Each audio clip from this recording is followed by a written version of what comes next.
Bismillahirrahmanirrahim. Assalamualaikum warahmatullahi wabarakatuh.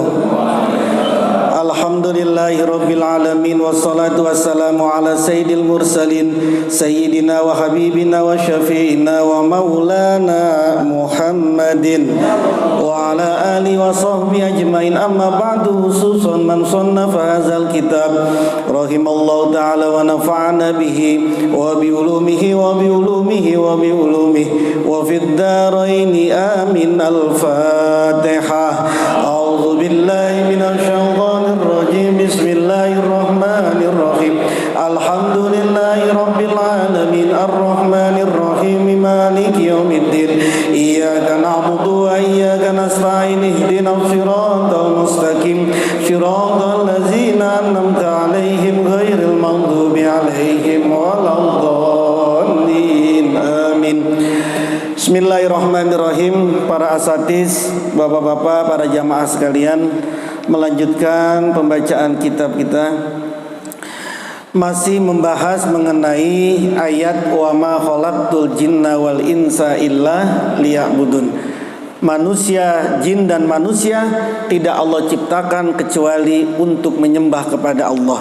Nah, agar kita tidak dipersulit, agar kita tidak disibukkan, agar kita tidak dipusingkan, tidak digalaukan untuk urusan-urusan rizki, karena urusan rizki ini kemudian mengganggu urusan ibadah kita, maka Allah memberikan jaminan kepada kita semua soal urusan rizki. Yang pertama yang Allah jamin ada di dalam surah Az-Zariyat yang sudah kita bahas pada bulan yang lalu. Ma uridu minhum min rizkin wa ma uridu ayyut imun. Innallaha huwar razzaqu dzul quwwatil matin. Ini ayat yang pertama. Jaminan Allah terhadap kita sebagai manusia dalam hal urusan rezeki. Ayat ini menjelaskan bahwa Allah ini tidak menghendaki kita semua untuk kita mencari rezeki kita. Karena yang mencari, yang mendapatkan rezeki, yang memberikan rezeki itu bukan yang lain-lain, bukan siapa-siapa, tapi yang memberikan rezeki itu adalah Allah. Di sini Allah kemudian menutup ayatnya dengan kalimat innallaha huwa ar-razzaq. Sesungguhnya Allah, ya cuma Allah lah ar-razzaqu, zat yang maha memberikan rizki. Yang maha memberikan rezeki ini dzul quwwatil matin, pemilik kekuatan yang sangat kokoh. Jadi jangan sampai punya kepikiran Allah sibuk kali nih, miliaran orang dikasih rezeki, jangan-jangan saya yang kemenyan ini kagak dilihat sama Allah. Enggak. Allah itu dzul quwwatil matin, punya kekuatan yang sangat kokoh, yang orang tidak akan mungkin luput dari rezekinya Allah. Itu ayat pertama sudah kita bahas pada bulan yang lalu. Al-ayatus saniyatu fi amri rizki. Adapun ayat yang kedua di dalam urusan rizki, qauluhu ta'ala, firmannya Allah ta'ala, Allahul ladzi khalaqakum summa razaqakum summa yumitukum summa yuhyikum. Al-Rum ayat 40. Ar-Rum ayat 40. Jaminan yang kedua yang Allah berikan kepada kita melalui ayatnya. Allahul ladzi, Allah adalah zat khalaqakum, yang menciptakan kalian semua. Summa razaqakum, kemudian gak dibiarkan sama Allah diciptain doang, gak ditanggung jawab. Summa razaqakum, kemudian Allah yang memberikan rizki kepada kalian. Summa yumitukum, kemudian Allah yang mematikan kalian. Summa yuhyikum, kemudian Allah yang akan menghidupkan kamu kembali nanti di yaumul ba'si. Jadi ayat ini hazil ayatul karimah, adapun ayat yang mulia ini faidatani, ada dua faedah. Ayat ini mengandung dua faedah. Al faedatul ula, adapun faedah yang pertama, annal khalqa war rizqa muktarinani, penciptaan dan rizki itu dua hal yang beriringan. Kita sudah diciptakan sama Allah, berarti kita pasti dikasih rezeki oleh Allah. Karena penciptaan dan rezeki ini satu paket. Makanya kalau dalam fikih, kalau ada orang yang takut terhadap anaknya gara-gara dia puasa, kemudian dia takut sama anak yang dalam kandungannya, maka dia selain qadha juga bayar fidyah, kan gitu kan. Kalau dia takutnya sama dirinya sendiri, cukup qadha aja. Tapi karena dia takut sama anaknya yang ada di dalam kandungan, dihukum sama Allah. Karena kamu nggak percaya nih, dokter kagak, dokter bukan, ngomong sama dokter enggak, kagak mau puasa gara-gara takut di dalam kandungan. Dah, boleh silakan kamu nggak puasa, qadha, tapi juga bayar fidyah. Pun juga begitu orang menyusui, boleh nggak puasa itu, tapi kalau karena takut sama anaknya, double dia. Memangnya yang beri rezeki siapa? Memangnya yang memberikan keselamatan siapa? Kecuali kamu punya penyakit yang itu dibenarkan oleh kedokteran, itu silakan saja gitu. Nah, jadi penciptaan dan rezeki itu satu paket, muktarinani, dua hal yang beriringan. Maksudnya apa? Maksudnya kama salamtum lillah, sebagaimana kalian semua sudah pasrah lillahi pada Allah, bi annaul khaliqu, bahwasanya Allah adalah zat yang maha menciptakan, min ghairi da'wa minkum lil khaliqiyati ma'ahu, dari tanpa ngaku-ngaku kalian semua itu ada pencipta lain selain Allah. Kan kita semua sepakat nih, ada nggak selain yang menciptakan Allah? Kan nggak ada, semua kita pasrah. Yang menciptakan itu cuma Allah. Kalau kita sudah pasrah, sudah salamah, sudah selamat kita dalam urusan ini, sudah pasrah kita dalam urusan ini, bahwa tidak ada yang menciptakan sesuatu kecuali Allah, maka kazalika, seperti itu jugalah. Salimu, pasrahlah kalian semua lahu pada Allah, annahu ar-razzaq, bahwasanya Allah itulah yang memberikan rizki. Cuma Allah yang memberikan rezeki, bukan yang lain-lain, cuma Allah. Nanti Allah pengen ngirimnya lewat bos kita, ya semaunya Allah. Kalau Allah mau mengirim lewat tetangga kita, ya mau-maunya Allah. Karena kita ini orang yang mentalnya, hatinya, diri kita ini belum siap nerima anugerah yang langsung datang dari Allah. Belum siap kita. Coba Bapak malam-malam lagi zikir di sini, zikir tiba-tiba gedung di depannya ada 10 juta. Itu gimana itu pikirannya itu? Beda nggak ketika tiba-tiba lagi zikir, terus tiba-tiba datang nih duit 10 juta di depan? Mana lebih siap, mana mentalnya? Dikasih blek 10 juta atau diantarin sama Syekh Makmun 10 juta?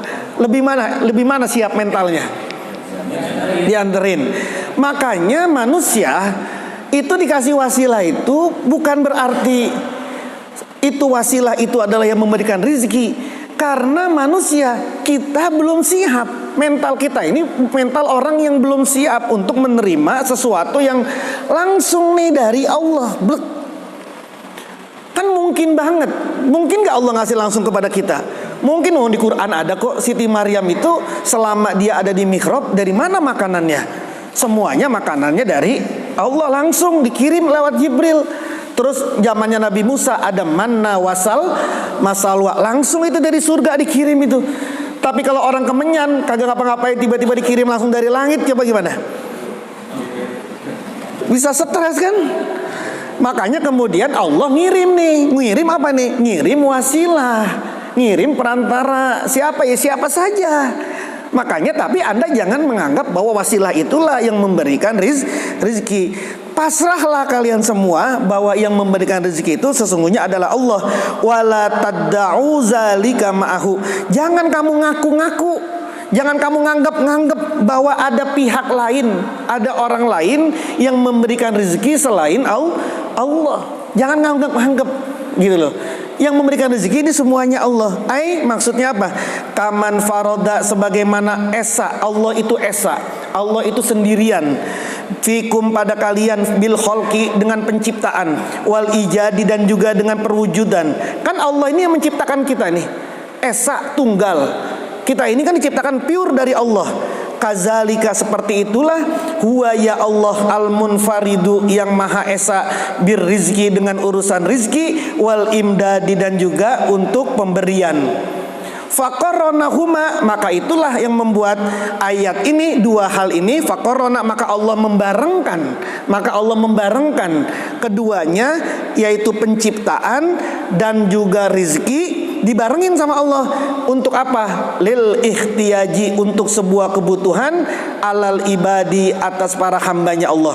Wa nahyan, dan untuk melarang, lahum, pada mereka, untuk melarang kita semua ini, ayyushidu rizqahu, bahwa kita bisa menyaksikan rizkinya Allah itu min ghairihi, dari selainnya Allah, wa ihsanihi, dan kebaikannya Allah min khalqihi, dari makhluknya Allah, agar kita tidak menyaksikan bahwa ada yang lain yang memberikan rizki selain Allah.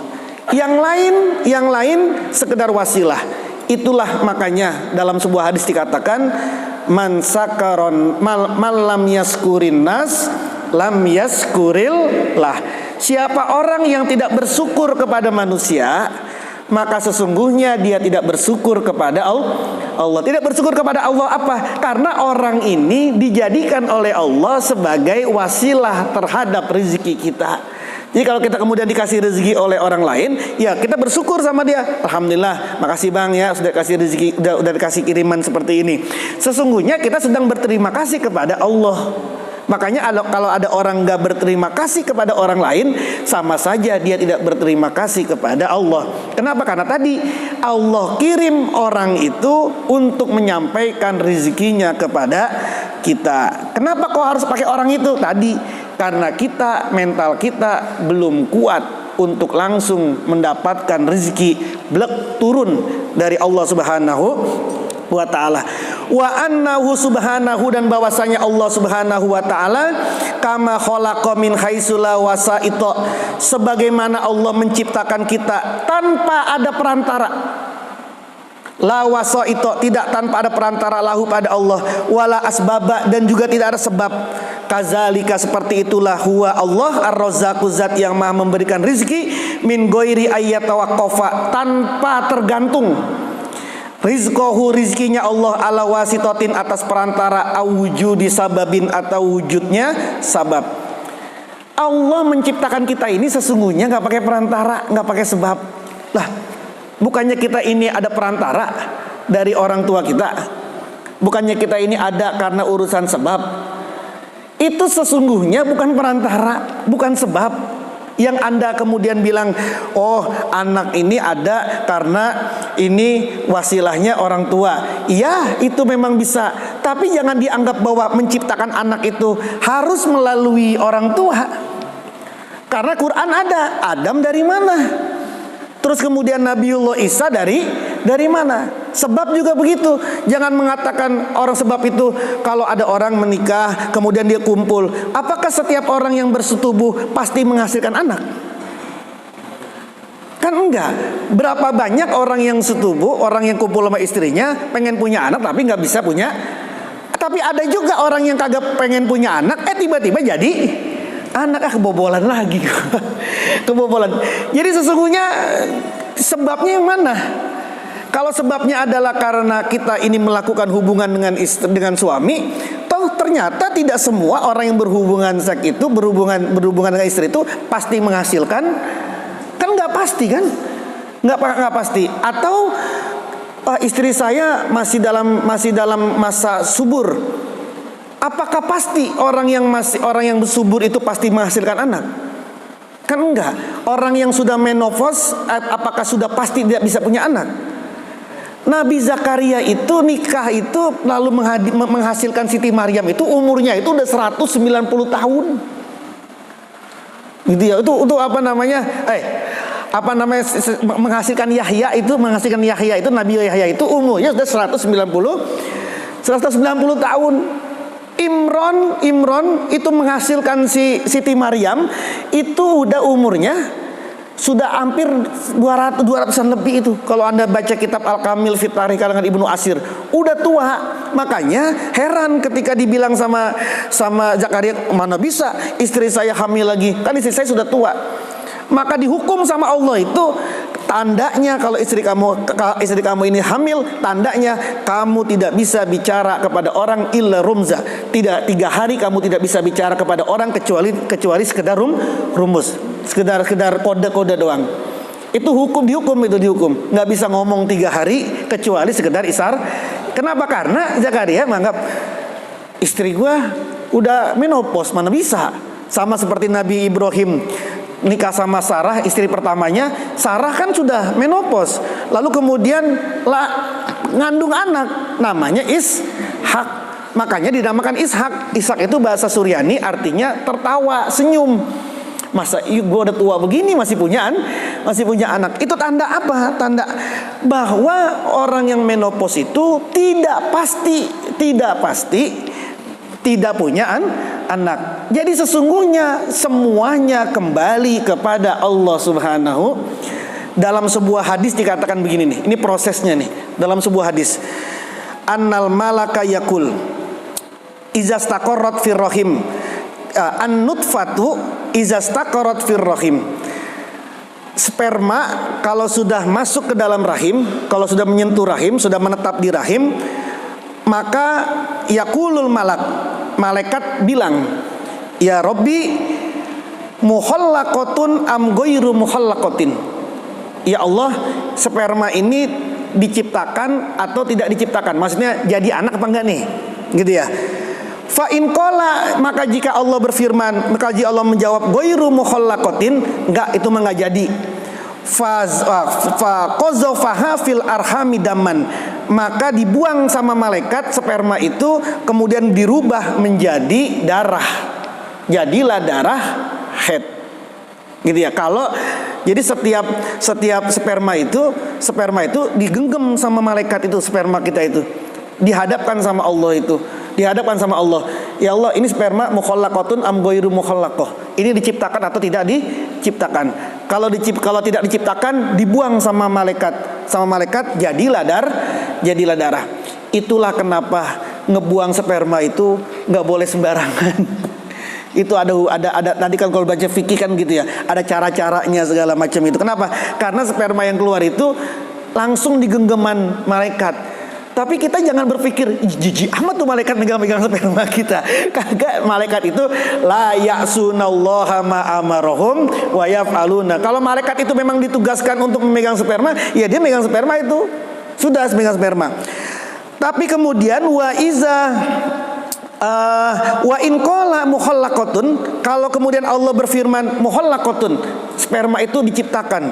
Qala, maka berkata si malaikat tadi, ayyu rabbi zakarun am unsa, wahai Tuhan, ini jadi laki apa jadi perempuan?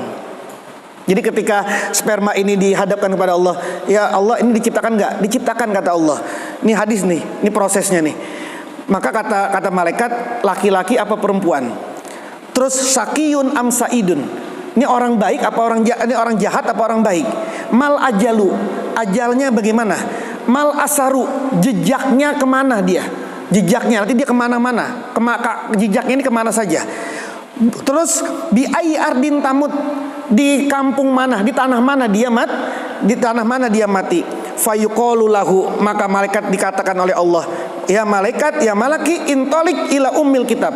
Wahai malaikat, pergilah kamu ke ummil kitab, kitab induk, akseslah kamu ke ummul kitab yang ada di Lauhul Mahfuz. Fa innaka tajidu qissata hazid nutfah, kamu akan melihat kisah dari nutfah ini, sperma ini. Terus fayantoliku, maka kemudian malaikat pergilah ke Lauhul Mahfuz, ngelihat di ummul kitab ini spermanya si Anu bagaimana jadinya nih. Fayajidu qissataha, maka dia menemukan kisahnya si sperma ini fi ummil kitab, di dalam ummul kitab. Fatakulu rizqaha wa tata'u asaroha, maka kemudian sperma itu mulailah dia memakan rezekinya. Kan sperma itu memakan juga. Nggak mungkin nanti kan sperma menjadi apa? Menjadi daging, menjadi darah, setelah menjadi darah menjadi daging, lalu setelah 40 hari baru ditiupkan ruhnya. Nah, proses dari sperma berubah menjadi darah, berubah menjadi daging, kemudian berubah menjadi janin segala macam itu kan ada rezekinya masing-masing, dan itu sudah dimulai rezeki kita dari situ sampai kemudian ajal kita sampai di mana. Itu prosesnya seperti itu.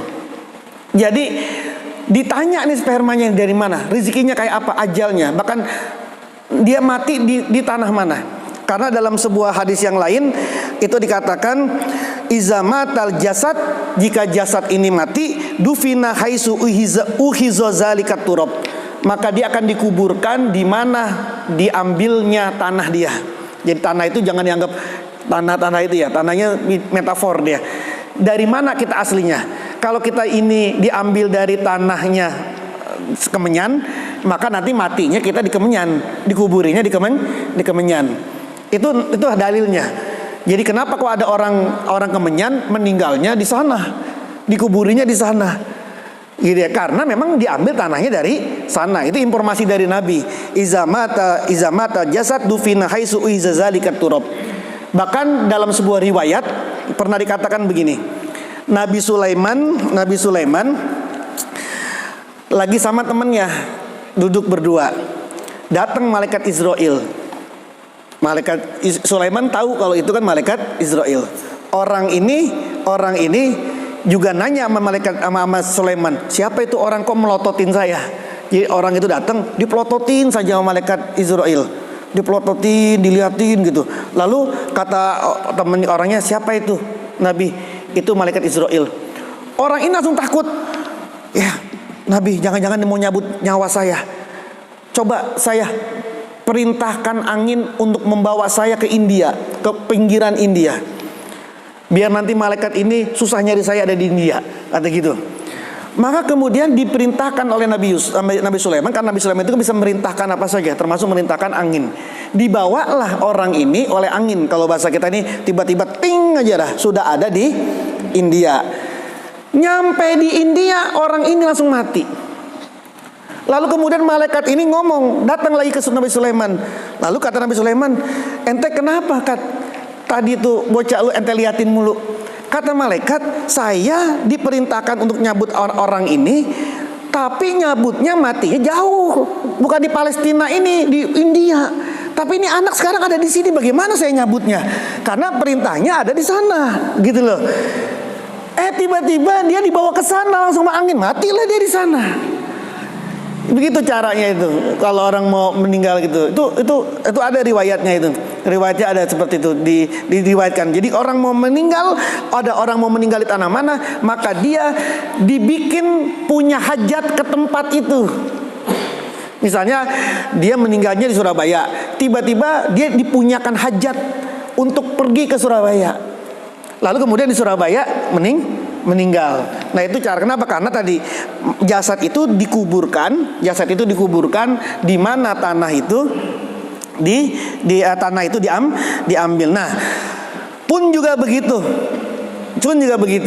Maka urusan makhluk saja, urusan penciptaan kita itu sesungguhnya nih, meskipun kita selama ini kan ya benar juga, karena emang secara garis besar kalau orang syariat mengatakan ya nggak bisa lah kita kalau nggak ada wasilah sama orang tua. Iya memang benar secara syariat, iya memang gitu. Tapi kalau Anda masuk ke dalam lagi, maka sesungguhnya nggak butuh juga Allah itu, nggak bisa juga Anda jadi patokan. Karena apa? Berapa banyak orang yang udah lama nikah nggak punya anak, padahal dia pengen banget punya anak. Karena sperma yang mana yang bisa jadi anak? Kita kan punya anak nih. Tahu nggak bapak sperma yang mana yang masuk? Kan tahu-tahu, bini gue udah telat aja nih, bikin yang pas di mana ya, gitu ya. Bikin yang pas di mana ya, pas malam apa ya gue bikinnya ini? Aduh, itu bikinnya baca Bismillah apa kagak itu dulu itu ya? Kan nggak ada yang tahu kan kita tuh, nggak ada yang tahu sperma yang mana gitu. Belum nanti kalau kita belajar ilmu kedokteran, di antara miliaran sperma itu, yang mana itu yang masuk ke rahimnya itu kan yang dipilihkan adalah Allah. Nah, penciptaan saja manusia seperti itu, maka katanya sama juga urusan rezeki. gitu ya. Jangan kamu terpaku ayat tawaqqafa rizqahu. Jangan kamu terpaku. Jangan kamu terpaku urusan rezekinya Allah ini ala wasitotin, atas sebuah wasilah, au wujudi sababin, atau adanya sebab. Silakan nyari wasilah mah silakan, tapi jangan berpegang kepada itu, kan udah kita bahas bulan yang lalu. Silakan Anda nyari sebab, silakan nyari sebab, perlu kerja, perlu apa, silakan nyari sebab, tapi jangan berpegang, terpaku, menyandarkan semuanya kepada sebab. Kenapa? Karena Allah sangat mungkin dan bisa untuk menciptakan rezeki kepada kita bila wasitotin wala wujudi sababin, tanpa wasilah, tanpa adanya juga sebab. Itu faedah yang pertama tentang ayat Allahul ladzi khalaqakum. Yang kedua, al-faidatus saniyatu, faedah yang kedua, annahu afada subhanahu biqaulihi. Allah memberikan faedah kepada kita semua dengan firman-Nya Allah, allazi khalaqakum summa razaqakum. Allah yang menciptakan kalian. Summa, apa summa artinya itu? Kemudian Allah yang memberikan rezeki kepada kalian. Apa faedahnya ini?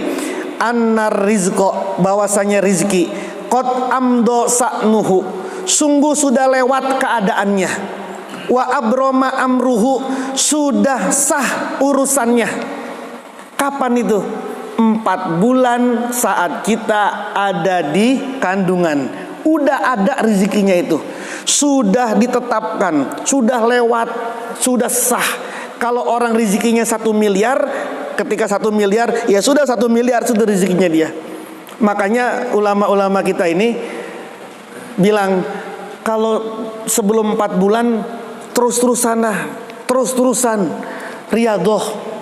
Riyadhah itu yang lebih banyak di 4 bulan, jangan di 7 bulan. 7 bulan itu udah lewat. 4 bulan itu masa penentuan. Sebelum Allah nentuin anak kita, riyadhah yang banyak. Sama seperti kita mau dapat keputusan besok ini mau ada ujian, lulus apa enggak. Apa yang kita lakuin sekarang? Belajar yang banyak. Nanti kalau udah ujiannya lewat, kemudian kita belajar, apa gunanya? Udah ada kok hasilnya gitu ya. Nah, 4 bulan ini sudah tentuin semua. Makanya orang anak itu sebelum 4 bulan terus digeber terus, biar nanti rezekinya, ajalnya, kebaikannya, amalnya, kan yang hadisnya sahih betul itu kan, tentang 4 hal itu. Nah, rezeki itu sudah lewat keadaannya, sudah sah urusannya. Walaisa lil qada'i fihi amrun, tidak ada pada ketetapan Allah di dalam rezeki itu amrun, sebuah perkara yatajaddadu, yang diupdate, yang diperbaharui, fil ahyani, pada waktu rezeki itu diberikan. Kalau kita ini sudah ditetapkan oleh Allah rezekinya 1 miliar, ya maka nggak ada bisa diupdate naik nih jadi 1,5 miliar, nggak bisa itu. Kenapa? Karena sudah ditetapkan.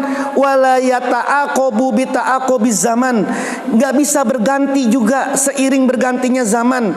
Wa inna ma yatajaddadu zuhuruhu, yang hanya bisa diupdate, yang hanya bisa diperbaharui munculnya rizki, zuhuruhu, munculnya rizki, la subutuhu, bukan tetapnya rizki. Contoh, kita dapat 1 miliar nih, selama hidup rezekinya cuma 1 miliar misalnya, cuma 1 miliar.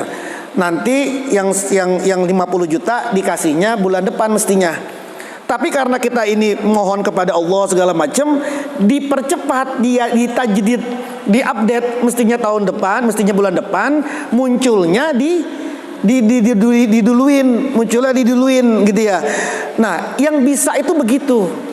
Bukan mentajdid subutnya 1 miliar kemudian menjadi 1,5 miliar.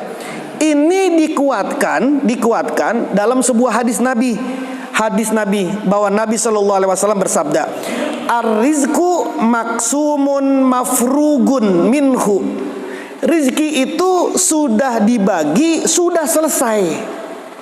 Laisa taqwa taqiyin bizaidihi, Tidak ada ketakwaan orang yang bertakwa bisa menambah rezekinya. Wala fujura fajirin binakisihi. Tidak juga orang yang maksiat bisa mengurangi rezekinya. Enggak. Meskipun dia bertakwa tetap aja 1 miliar. Meskipun dia brengsek tetap aja 1. Tidak bisa nambah, tidak bisa Kenapa? Karena rezekinya ini udah selesai. Udah selesai. Nah, biar lebih jelas, ingat-ingat dulu, ingat-ingat Al-Imam Al-Ghazali dalam kitab Minhajul Abidin ini merinci ini, biar nanti nggak salah paham, biar nggak kacau otak kita. Oh, berarti buat apa saya minta rezeki gitu ya kalau nggak nambah-nambah gitu kan? Kan udah pasti, udah tetap kan gitu, kalau udah selesai. Imam Ghazali kemudian merinci begini maksudnya. Rezeki itu yang pertama ada rizki maksum, yang kedua ada rizki mau'ud, yang ketiga ada rizki mamluk, yang keempat ada rizki madmun. Ada 4 nih. Rizki maksum, rizki yang dibagi. Kapan itu dibaginya? Saat kita ada di 4 bulan. Rizki mau'ud, rizki yang dijanjikan. Kalau orang pekerja ini kira-kira namanya bonus lah, bonus kan, ada bonus kan ya, ada bonus, ada gaji 13 kan bulan cuma 12. Kenapa ada gaji 13? Itu kan kira-kira istilah gaji 13 bonus. Anda kerja ya, gajinya 1,2 juta. Ya sudah, Anda akan digaji tetap 1,2 juta. Anda rajin, Anda nggak rajin, tetap aja 1,2. Paling kalau manusia Anda nggak rajin kerja dipecat gitu kan, dipecat. Tapi manusia mau dia maksiat tetap aja dia dikasih rezeki sama Allah. Emang kalau dia maksiat kagak dikasih rezeki sama Allah apa? Kalau dia maksiat kagak dikasih rezeki sama Allah, orang kaya pasti orang muslim semua itu. Orang kaya pasti orang muslim semua itu. Kalau Allah itu modelnya kayak manusia, main mencat-mencat aja gitu kan, main mencat-mencat. Dia enggak. Kalau kita gajinya 1,2, mau kita rajin mau kita nggak rajin tetap aja 1,2.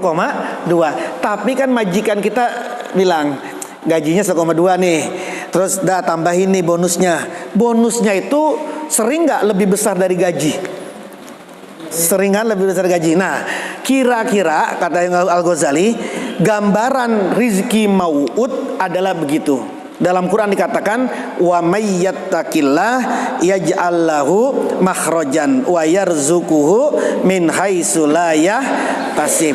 Jadi kalau mau diurut nih, mau dirinciin lagi masalah tadi ini, kalau memegang teorinya Imam Al-Ghazali punya tadi ada rezeki maksum, ada rezeki mamluk, ada rezeki mamluk itu rezeki yang sudah dimiliki, yang sudah ada dipegang sama kita nih. Kita punya handphone, sudah ada dipegang sama handphone. Kita punya duit, sudah ada duitnya sama kita. Gitu loh. Makanya yang disedekahkan adalah mimma rozaqnakum yunfikun. Yang disodakokan adalah sesuatu yang sudah kami memberikan rizki kepada kalian. Itu yang diinfakkan tuh. Maksudnya apa? Uang yang sudah ada. Itu uang yang sudah ada. Ini udah baik banget Allah, sudah rahman banget Allah.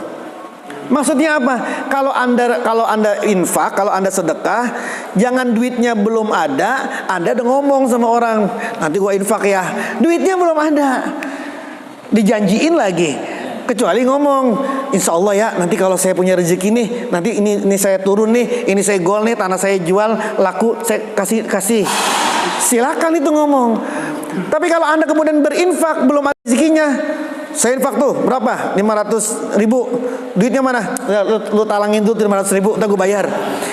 Enggak gitu, itu wa mimma rozaqnahum, dan dari sesuatu rozakna yang kami berikan rezeki kepada mereka.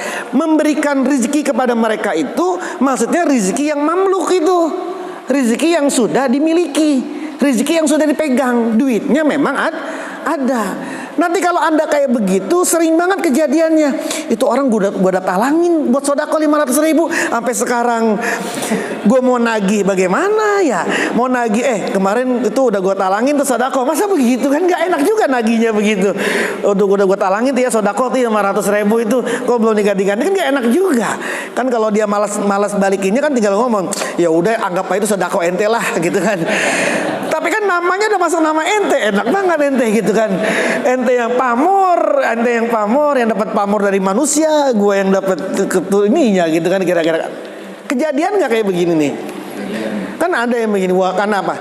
Karena Allah itu tadi wa mimma razaqnahum. Nah, wa mimma razaqnahum itu, razaqna itu maksudnya rizki yang sudah mamluk. Nah, madmun rizki yang sudah dijamin. Sudah dijamin apa? Kalau kata Al-Ghazali, al-ghaza wal quwwah. Jadi makanan pokok dan kekuatan itu sudah dijamin sama Allah. Contoh begini, orang gila makan makanan kotor kayak begitu mati nggak dia? Nggak mati. Tapi orang biasa kalau makanan kayak gitu bisa sakit dia itu. Itu berarti Allah apa itu? Nanggung rezeki dia itu. Meskipun dia makanan yang kotor yang basi, nggak mati dia, nggak mati, fisiknya juga nggak sakit, perutnya juga nggak BAB mulu. Nah, bapak yang salah makan langsung BAB gitu kan, udah diare terus ya. Ini ada orang yang makan apa saja nggak apa-apa dia. Nah, itu bukti Allah itu punya rezeki namanya madmun, rezeki yang dijamin sudah itu. Orang nggak usah pakai nyari, udah dijamin itu, sudah dijamin oleh Allah. Nah, kalau melihat dari 4 kriteria Imam Al-Ghazali ini, maka yang kita sekarang lakukan adalah kita mengejar, atau bukan mengejar, yang kita lakukan adalah kita mencari rizki mau'ud, rizki yang dijanjikan oleh baginda Nabi. Kalau Anda baca Waqiah yang banyak, nanti rezekinya akan mengalir gitu. Itu rezeki yang mana? Bonus. Kalau Anda zikirnya banyak, nanti Anda akan dikasih nih sesuatu nih rezeki. Itu rezekinya yang mau'ud. Kalau rezeki yang maksum itu sudah tetap itu. Nah, makanya orang yang merebut zikir maksum dengan paksa, maka dia akan meninggal secara cepat, atau dia akan miskin dengan secara cepat. Contoh, ada orang tiba-tiba jadi pejabat. Karena dia jadi pejabat, koruplah dia. Tak. 1 tahun menjabat, ketangkap KPK, miskin lagi tuh orang. Susah lagi tuh orang. Kenapa? Karena rezekinya udah di jama takdim sama dia. Sudah dijama takdim sama dia. Gitu ya. Sudah dijama takdim sama dia. Gitu ya. Orang miara tuyul, orang miara babi ngepet, itu kan ditarik. Maka kemudian mati dia cepat. Mati dia. Rezekinya habis tuh hancur semua itu. Kenapa? Karena udah diborong di awal. Nah, karena kata Nabi, lan tamuta nafsun hatta tantahiya rizqahu. Jiwa, ruh tidak akan mati sampai rezeki orang itu habis. Jadi kita nggak mungkin mati sebelum rezeki maksumnya habis. Kalau rezeki maksumnya ini kita rebut pada belum waktunya, mati cepat dia. Gitu ya. Tapi kalau rezekinya itu biarkan saja, Allah rela semua. Kita mencari yang mau'ud saja. Kita pasrah semua apa yang Allah sampaikan kepada kita, maka itulah yang kemudian membuat orang itu menjadi baik rezekinya. Nah, wallahu a'lam bishawab. Ada yang mau didiskusiin, silakan. Sebelum masuk Isya. Ya, mangga. Bisa kedengeran enggak? Majuan. Ya. Selama ini kita sering kali dengar kata-kata rezeki, dan ternyata begitu banyak penafsiran dan interpretasi mengenai rezeki itu sendiri. Banyak dari kita kan mungkin yang terjebak dengan pemahaman rezeki itu hanya bersifat uang, motor, rumah. Mungkin bagaimana sih definisi rezeki secara istilah menurut Islam yang sebenarnya itu apa? Baik, terima kasih. Saya belum menemukan ya kesepakatan ulama soal rezeki definisinya. Tapi intisarinya semuanya sama. Rezeki adalah sesuatu yang diberikan oleh seseorang berupa kebaikan untuk orang itu. Itu namanya rezeki. Jadi sesuatu yang diberikan oleh seseorang yang berupa kebaikan untuk orang itu. Nah, rezeki ini benar tadi kata Ustadz ini antum. Rezeki itu bukan cuma uang. Apa juga rezeki? Sekarang kita duduk di sini rezeki nggak?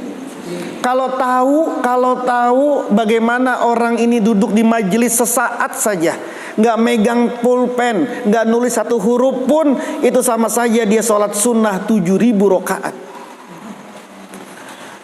Unjuk tangannya 7.000 rakaat, siapa yang bisa ya? Unjuk. Apalagi ini di masjid. Anda datang dari rumah ke sini untuk sholat dan untuk taklim, maka kata Nabi, orang yang datang ke majelis taklim, dia akan dipermudah oleh Allah jalannya ke surga. Dipermudah, nggak dipersulit. Kalau datang ke majelis, ini rezeki belum? Rezeki nggak kita datang sekarang ini?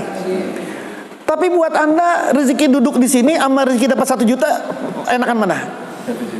Kalau sekarang Anda ditelepon sama orang, kalau sekarang Anda duduk di sini nih, Anda ditelepon sama orang di WA, Pak, ini ada duit 1 juta nih Pak, ada duit 1 juta, cepat sekarang ambil di sini.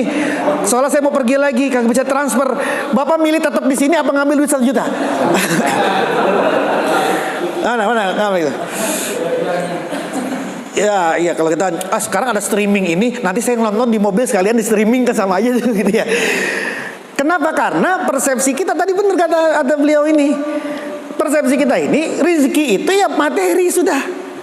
Padahal rezeki itu banyak. Tapi manusia selalu menganggap persepsi rezeki itu adalah uang. Makanya di kitab-kitab yang selalu dikaitkan, yang selalu dibilang adalah rezeki itu ya ditekenin nih urusan harta, urusan materi. Kenapa? Sebab nanti kalau manusia kayak model-model kita dianggap rezekinya itu berupa nanti ada pahala 7.000, ada pahala sebesar gunung Uhud. Itu Anda milih mana? Pahala 1 gunung Uhud apa sembako yang di depan Anda? Mana pilih? Mana yang dipilih? Itu kan bukan rezeki dianggapnya, gitu loh. Makanya tadi itu kayak gitu. Jadi kita belajar sekarang, kita belajar terus menerus sekarang ini kayak begini untuk menaikkan derajat kita, bahwa rizki bukan cuma urusan uang, rizki bukan cuma urusan harta, kedudukan. Anak kita soleh, anak kita tidak terlibat dalam pergaulan jelek, itu juga rizki. Istri kita patuh sama kita, itu juga rizki. Kita bisa duduk di sini sehat walafiat, bukan jaga jarak tapi jaga rapat kita di sini, dan alhamdulillah semuanya sehat. Ini juga rezeki. Nah gitu ya Ustaz ya. Jadi kalau apa definisinya? Saya belum menemukan kesepakatan satupun ulama. Rezeki itu apa sih? Tapi garis besarnya semua sama. Yang dimaksud rezeki adalah seperti itu. Ada lagi? Satu lagi. Ayo. Bisa saya mengajarkan tentang biasanya kita mengalami kegagalan dalam usaha dan berdoa. Setelah itu kita diharuskan tawakal.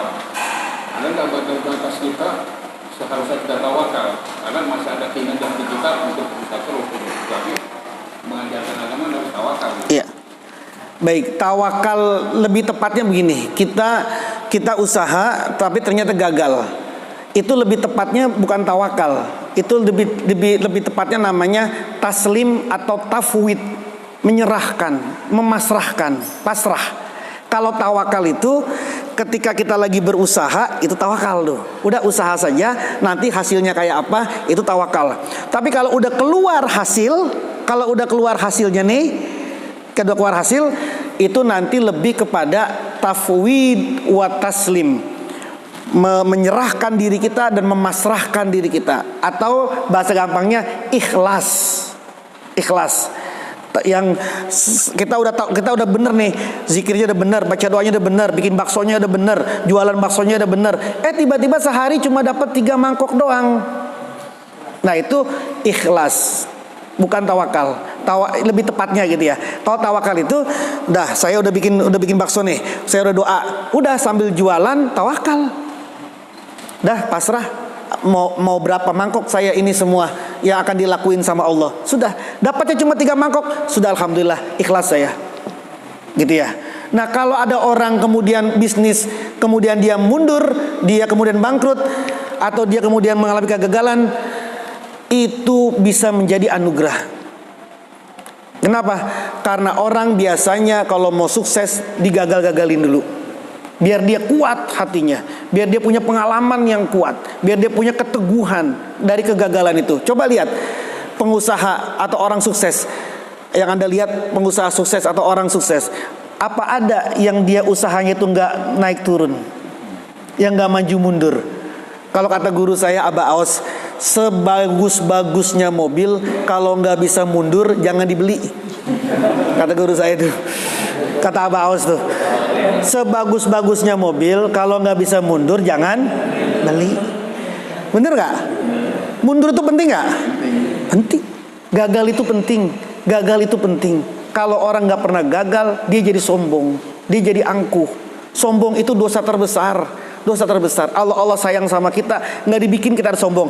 Kalau Allah disayang, nanti kalau lu gue bikin sukses terus, nanti lu sombong. Sombong itu dosa paling tua. Paling tua sombong tuh, paling tua itu. Dosa yang paling tua itu sombong. Dosanya siapa?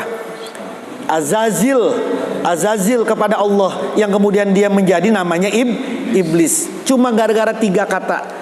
Ana khairum minhu, aku lebih baik dari dia. 3 kata itu yang membuat Azazil Sayyidul Malaikah. Jibril masih junior dulu, belum senior, junior. Dulu yang senior itu namanya Azazil.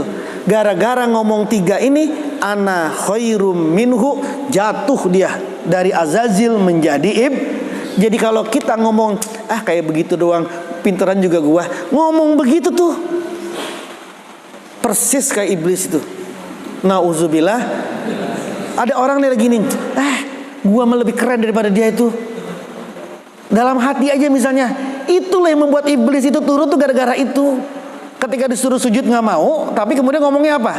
Ana khairum, kan 3 kata doang itu. Ana khairum, cuma gara-gara itu kok iblis itu. Cuma gara-gara 3 itu, padahal dia tuh Sayyidul Malaikah. Pimpinannya malaikat itu Azazil itu. Jatuh. Kita Said apa? Malaikat bukan, RT bukan.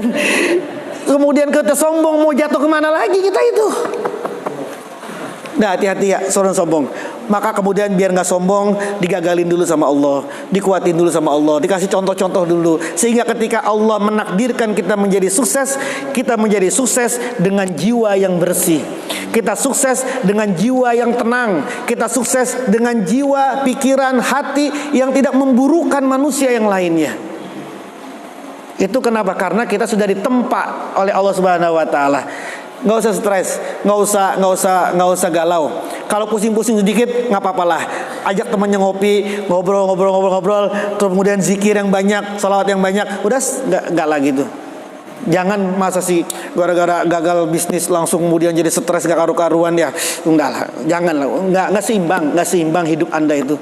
Untuk dihancurkan gara-gara itu gak seimbang. Kenapa? Karena tadi tidak ada satupun manusia di muka bumi ini yang sukses tanpa jatuh bangun. Contohnya, kita punya contoh baginda Nabi. Sudah punya contoh baginda Nabi. Emang Nabi Muhammad tiba-tiba jadi Nabi apa? Muhammad tiba-tiba jadi Nabi apa? Kayak apa coba itu? Muhammad itu sebelum jadi Nabi, Muhammad itu sudah digelar Al-Amin. Sudah Al-Amin itu apa? Yang paling tinggi derajatnya itu. Tokoh masyarakat tinggi derajatnya itu. Tiba-tiba ketika dapat ujian oleh Allah, diuji oleh Allah karena beliau harus melaksanakan risalah ini. Hancur lebur Nabi Muhammad itu. Diincar terus mau dibunuh. Coba misalnya Anda, gak usah bayangin jauh-jauh lah. Kita di sini tokoh masyarakat. Kita dipandang sama orang. Tiba-tiba kita ini diuji sama Allah, membawa sebuah risalah, membawa sebuah apa gitu. Lalu kemudian kita diuji, dijelek-jelekin kita sama kampung dan orang-orang menggubur-gubur kita. Gimana perasaan Anda coba? Apalagi kalau orang Betawi asli situ, ini kagak ngeliat gua apa? Orang asli sini gua diotak-atik gitu ya sama orang mana-mana kan gitu kan. Nabi kan bisa aja ngomong begitu. Gua kan orang asli Mekah. Bapak gue orang Mekah, kakek gue orang Mekah. Padahal kakek gue yang menemukan, kakek saya yang menemukan Zam-Zam. Itu kakeknya Abdul Muthalib yang menemukan Zam-Zam. Bini gue orang terkaya di Mekah. Lu ngapa jadi ngerusak gue? Lu siapa? Kan enggak, kan gak Nabi itu. Kalau orang Betawi kan mencak-mencak itu kita itu. Buset, gua orang sini lu otak-atik gitu ya. Nah gitu ya. Kuatin dirinya. Allah senang sama orang-orang yang kuat. Allah mudah-mudahan menjadikan diri kita orang yang kuat mental. Al-Fatihah. A'udzubillahi minasyaitonirrajim. Bismillahirrahmanirrahim. Alhamdulillahirabbil alamin arrahmanirrahim maliki yaumiddin. Iyyaka na'budu wa iyyaka nasta'in ihdinas siratal mustaqim siratal ladzina an'amta 'alaihim ghairil maghdubi 'alaihim waladdallin. Amin. Wa'fu 'anna ya karim waghfir lana ya rahim. Allahumma shalli 'ala sayyidina Muhammad wa 'ala ali sayyidina Muhammad. Allahumma inna nastaudiuka bima qara'na wa sami'na fardudhuma inda hajatina. Allahumma ij'alna waj'al auladana wa talamizana min ahli ilmi wa min ahli khair wa la taj'al wa min ahli syarri wa min ahli jahl bihaqqi rabbana hab lana min azwajina wa dzurriyyatina qurrata a'yun waj'alna lil muttaqina imama. Rabbana atina fid dunya hasanah wa fil akhirati hasanah wa qina azabannar. Wa sallallahu ala sayyidina Muhammadin nabiyil ummi wa ala alihi wa sahbihi wa baraka wa sallam. Wa akhiru da'wana anil hamdulillahi rabbil alamin. Wallahu muwaffiq ila aqwamit thoriq. Assalamualaikum warahmatullahi wabarakatuh.